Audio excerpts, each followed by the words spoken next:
Somewhere after the middle of the period covered in this memoir, 1972 through around 1990, nearly every time I found myself telling tales of film production to my friends who were not in the business, someone would say, "You should write a book."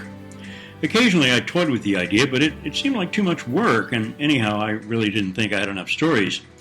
I did go so far as to posit that should I ever actually do it, because of the utter unpredictability of my specialty, location shooting, the title would have to be Circumstances Beyond My Control. Many years later, when I actually began to compose this volume, I discovered that I had more than enough stories, and, more importantly, it's way easier to tell the tales than it is to write them.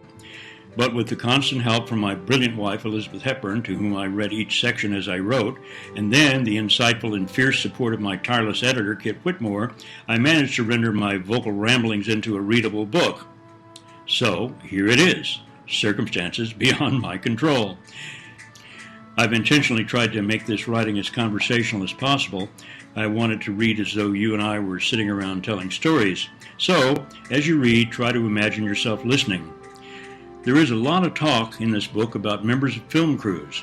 For me, the most satisfying and fun aspect of working as a producer and first assistant director was the camaraderie and relationships, both short and long term, with the people on the crews.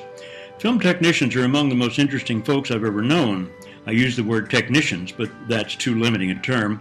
Many of them are actual artists, and with a few notable exceptions, all are highly skilled craftsmen. I know, lots of them are women, but craftspeople is an inelegant word, isn't it?